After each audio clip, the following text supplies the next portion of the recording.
Hey there, hi, how are you? I'm the Geek with the Gab, and today we're tackling one of the big ones. One of the most delayed games of all time. Today we're talking about Duke Nukem Forever for the PlayStation 3. Now this one is... They'll come back later. But anyways, this game is a... Excuse me just a second. God.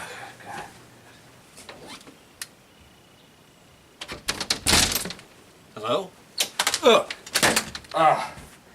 What the hell? Rogue Warrior? Well, I guess I could do it, but today it's all about Duke.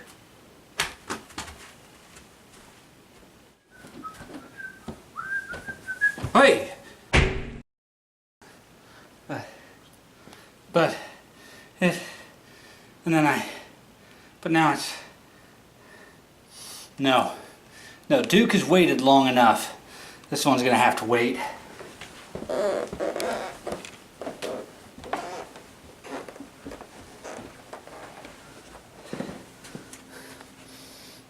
No.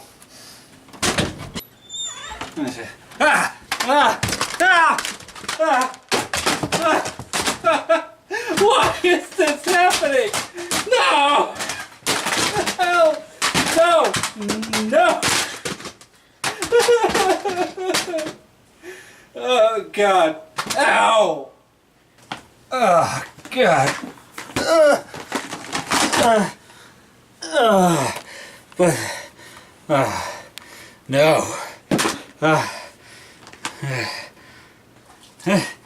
No. No! No! No! No! No! Duke, here I come! Ow! Okay, God! Have you guys ever heard of Richard Marcinko? He's a real-life badass. Founder of SEAL Team 6, the guys that the movie Zero Dark 30 was based on. The real story of killing bin Laden. He also did a lot of other stuff, especially around Vietnam. But one thing he did not, under any circumstances, do is discover a top-secret Soviet military missile defense system that totally could have heated up the Cold War. So here's a game about Richard Marcinko, about him totally discovering a Soviet military missile defense system that totally could have heated up the Cold War. This is Bethesda's Rogue Warrior. The whole thing starts off as Marcinko is dropped in North Korea on a top-secret mission with two buddies. They both have names, but it doesn't matter, because they don't have any lines and are offhandedly killed in the opening cinematic.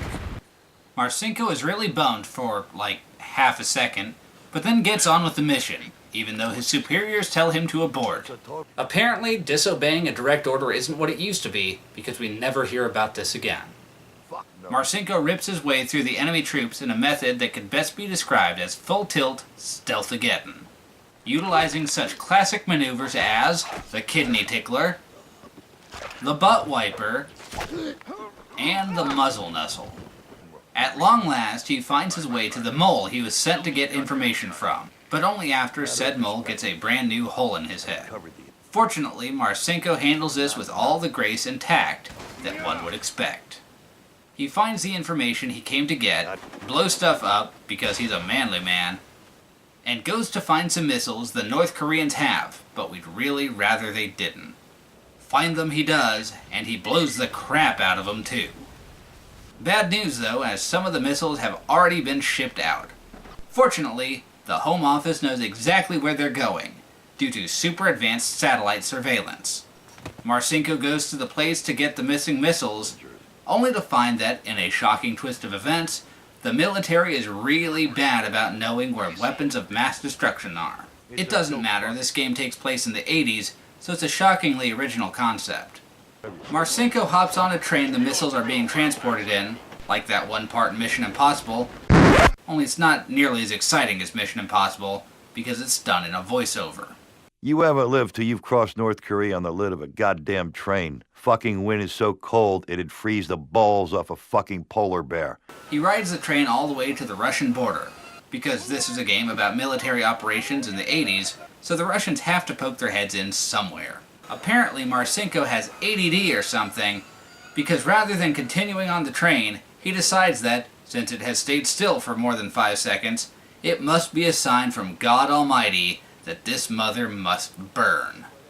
So he takes all that C4 he just happened to be carrying with him and blows the bridge to smithereens. As he runs through the collapsing remains of the bridge, likely reminding himself that he needs to improve his time management skills, he comes across conveniently placed papers, right out in the open, in an unlocked room, that clearly state that the Russians are behind the missile production, the North Koreans are just distractions, and gives directions to the location of the base where more information can be found. Wow, the Russians must really suck at this whole spy thing. Lucky for them, though, Marcinko is told that he is not under any circumstances to follow this lead. So Marcinko follows the lead to the base, which looks like a really big house, and would actually be pretty good cover if the entire place wasn't crawling with heavily armed, highly trained military personnel. He barrels in there full force, filling everyone in sight full of lead, and makes his way to the basement, which is, fortunately, a secret military base. Wouldn't it be really embarrassing if he had the wrong address? He finds the control room, only to find it's all a missile defense system. He phones home, where his handler is very upset until he hears that the plot has moved on without him. Marcinko fills him in and announces that he'll blow the base sky high, which Earpiece, for some reason, is opposed to. Marcinko does it anyways and takes cover in the elevator, because I guess there weren't any refrigerators to hide in. This elevator fortunately brings him, without a scratch, bump, or bruise, to the exact area he wanted to be in. Right by all the missiles. Marcinko, who magically has more C4, goes to blow up the missiles, because if there's one thing this game likes to do, it's find consistently bigger and flashier ways to blow stuff up. As he makes his way to the exit, those pesky poor time management skills rear their ugly head again as the explosives go off before he can get outside. This should be thrilling, but it's not. Just so much window dressing as Marcinko manages to simply walk out the back entrance. Send me the bill, cocksuckers. So the base is blown up and Marcinko's out, which should mean the game is over. But there's just one problem. The game, so far, only runs about an hour and a half. So now our hero has to go stop a submarine. He decides to do this by completely trashing the dam that powers the sub pen. Seems a bit excessive to me, but America, I guess. Whatever. He pulls even more C4 out of his ass, blows the turbine, and jumps off the dam. In the most boring way possible. With that, he's off to the sub-pen to finish his loosely defined mission. He guns his way through the facility all by his lonesome because Richard Marcinko is all that is man. Blows up some more missiles because that was once a crucial plot point, I guess. Blows up the submarine and is out just in time to meet his buddies who happen to have just shown up to the exact spot Marcinko needed them to be. He plays melancholy over his lost pals that he hasn't mentioned since they died at the beginning of the first level. I heard the commies cost you 2 good men, Commander. I'm sorry. Not as sorry as those motherfuckers. Roll credits. Final runtime? That's impressive. So that's Rogue Warrior. The story is short and uninspired. The voice acting, supplied by Academy Award nominee Mickey Rourke of all people, sounds phoned in, and the controls are cookie-cutter first-person shooter. Bottom line, I didn't hate it. Sure, it's dumb as all hell, brings nothing new to the table, and the writing is profane, but I don't care.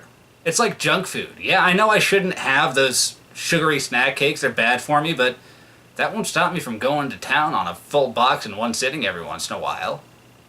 Sometimes a bad game's just what you need, and sometimes it's an unholy abomination. Tune in 2 weeks to see which side Duke Nukem Forever falls on, assuming I don't get distracted again. I'm the Geek with a Gab, and if you'll excuse me, I got some gaming to do.